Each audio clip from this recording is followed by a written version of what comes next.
చాలా బాగుందండి. మనం అంతా కలిపేసుకోవాలండి కలిసేలాగా.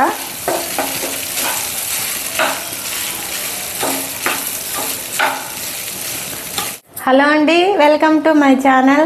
అందరూ ఎలా ఉన్నారు? బాగున్నారా? మేమైతే చాలా బాగున్నామండి. మీరు కూడా బాగుండాలని మనస్ఫూర్తిగా కోరుకుంటున్నాను. ఫస్ట్ టైం మన ఛానల్ చూస్తుంటే సబ్స్క్రైబ్ చేసుకోండి. ఇప్పుడైతే మన పిల్లలందరికీ స్కూల్ ఓపెన్ చేసేసారు కదా, మనం రోజు ఉదయం లేసి లంచ్ పెట్టాలి కాబట్టి లంచ్ బాక్స్ వీడియో చేస్తున్నానండి. ఈరోజు చాలా ఈజీగా సింపుల్గా అయిపోద్దండి ఈ రెసిపీ. మనం పిల్లలకి బాక్స్ పెట్టడమే కాదు, ఇంట్లో అయినా ఎప్పుడైనా మనకి ఈజీగా చేసుకొని తినాలంటే కూడా చేసుకోవచ్చు. చాలా టేస్టీగా ఉంటుందండి. దానికి కావాల్సిన పదార్థాలు చూద్దాం రండి. రైస్ అండి, రైసు, కారం, పసుపు, సాల్ట్, పచ్చిమిర్చి, ఆనియన్స్ అండి. తక్కువ ఇంగ్రీడియంట్ తోటే చాలా టేస్టీగా ఉంటుందండి. ఇప్పుడైతే మనము ఆనియన్స్ని కడిగి కట్ చేసుకుందాం. ముందుగా ఆనియన్స్ అయితే మనం సన్నగా ఇలా పొడుగ్గా తరుక్కోవాలండి, అప్పుడే దాంట్లో టేస్ట్ బాగుంటాయి. చిన్నవిగా కట్ చేసుకోకూడదు. ఇవన్నీ ఈ రెసిపీ అయితే మా అత్తమ్మ నేర్పించిందండి. ఈ రెసిపీయే కాదు, మాకైతే పెళ్ళి అయ్యేటప్పటికి నాకు వంట అసలు రాదండి. మా అత్తమ్మ వంట చేస్తూ ఉంటే ఆమె చుట్టూ తిరుగుతూ ఉండేదాన్ని నేను వంటింట్లో. ఆమె చేసేవన్నీ చూసి నేర్చుకున్నాను నేను. మా ఆడపడుచులు కూడా వంట బాగా చేస్తారండి. ఇలా కట్ చేసేసుకోవాలండి సన్న పీసులుగా, అప్పుడైతే బాగుంటాయి. ఈ పచ్చిమిర్చిని కూడా రెండుగా కట్ చేసేసాను. మనం ఎండుమిర్చి అయినా వేసుకోవచ్చు, అంతేనండి. ఇప్పుడు పాన్ పెట్టి 2 స్పూన్లు ఆయిల్ వేసాను. మనం పిల్లలకు పెట్టేది కాబట్టి నెయ్యి అయినా వేసుకోవచ్చు. ఆయిల్ మీద నెయ్యి ఇంకా టేస్ట్ బాగుంటుంది. నేనైతే ఆయిల్ వేసాను. ఇప్పుడు కొంచెం ఆవాలు వేస్తున్నాను.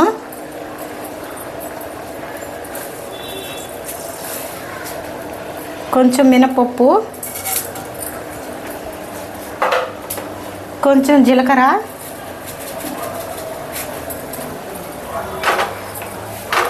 ఆవాలు, మినపప్పు, జీలకర్ర వేగిన తర్వాత మనం పచ్చిమిర్చి, ఆనియన్ వేసుకోవాలండి. ఇప్పుడైతే ఈ వేగినవి ఇప్పుడు వేస్తున్నానండి.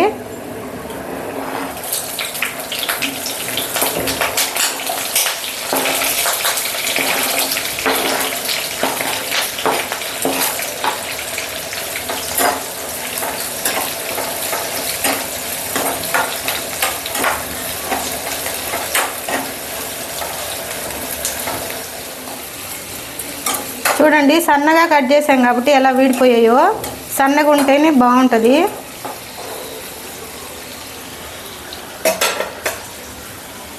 ఇప్పుడు కొంచెం పసుపు వేసుకున్నామండి,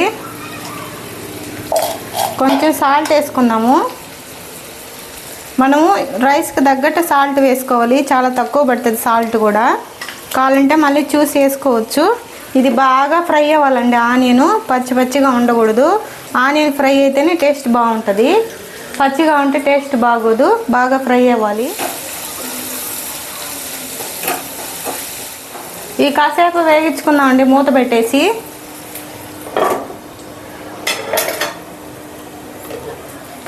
ఇవ్వండి, సగం వేగాయి, ఇంకా వేగాలి. నేను ఇందాక చెప్పాను కదా, మనకు ఆనియన్ ఎంత బాగా వేగితే అంత టేస్ట్ ఉంటుందండి రైసు. మళ్ళీ కాసేపు మూత పెట్టుకుందాం. అన్నాన్ని అయితే మనము చల్లారబెట్టుకొని పొడి చేసుకోవాలండి. చేసుకుంటేనే దాంట్లో బాగా కలిసిద్ది. మనం గడ్డలు వేసుకోకూడదు. అన్నాన్ని బాగా పొడిగా చేసేసుకోవాలి. మనం చల్లనమైనా వేసుకోవచ్చండి. కాంటే మనం లంచ్ బాక్స్ పెడతాం కాబట్టి పిల్లలకైతే వేడన్నం వండి చేయాలి. మనం ఇంట్లో ఎప్పుడైనా వాడుకోవడానికైతే చల్లటన్నమైనా చేసుకోవచ్చు. ఇలా పొడి చేసేసేయాలి. పొడి చేస్తే మనకు బాగా కలిసిపోద్ది. నేను చేసేసాను.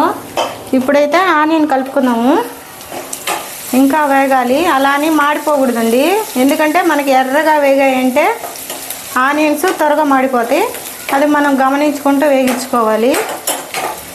కొంచెం వేగించుకోవాలి ఆనియన్స్ వేగాయండి. ఇప్పుడైతే మనం కరివేపాకు వేసుకుందాం. చూడండి, ఇలా వేగితే చాలు, ఆరెంజ్ కలర్లో, మాడిపోకూడదు. ఇప్పుడు మనం కారం వేసుకోవాలండి. ఇదిగోండి కొంచెం వేస్తున్నాను, ఎందుకంటే పచ్చిమిర్చి కారం ఉంది కాబట్టి కొంచెం కారం వేస్తున్నాను. రైస్ కూడా తక్కువ తీసుకున్నాను కాబట్టి నేను. మన రైస్కి తగ్గట్టు వేసుకున్నాము. ఇప్పుడు దీన్ని కలిపేసేయాలి. కారం మాడిపోకూడదండి, లైట్గా అలా కలిపేసి రైస్ వేసేసుకోవాలి, లేదంటే కారం మాడితే చేదుగా ఉంటుంది రైసు. ఇప్పుడైతే రైస్ వేసేస్తున్నాను.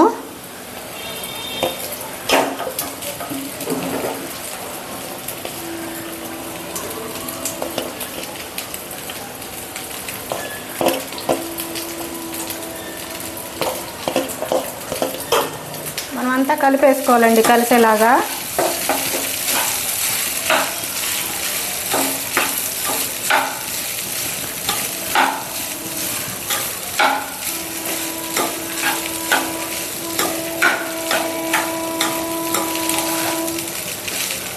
నేనైతే చిన్నవి 3 ఆనియన్స్ తీసుకున్నానండి ఈ రైస్కి. మనకి ఆనియన్స్ ఎక్కువ ఉంటే బాగుంటుందండి. మనం పెద్దవి అయితే ఒక 2 అయినా తీసుకోవచ్చు. మన రైస్ని బట్టి ఆనియన్స్ పెంచుకోవచ్చు.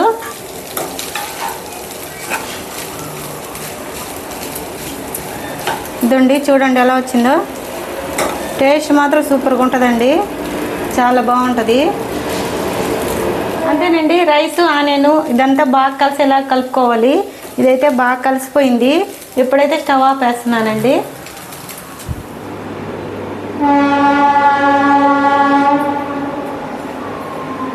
అంతేనండి, మన తిరగమాత రైస్ రెడీ అయిపోయింది. తప్పకుండా ట్రై చేయండి. మన ఇంటికి ఎవరైనా గెస్ట్లు వచ్చినప్పుడు కూడా చేసి పెడితే చాలా బాగుంటుంది. నేనైతే టేస్ట్ చేస్తానండి.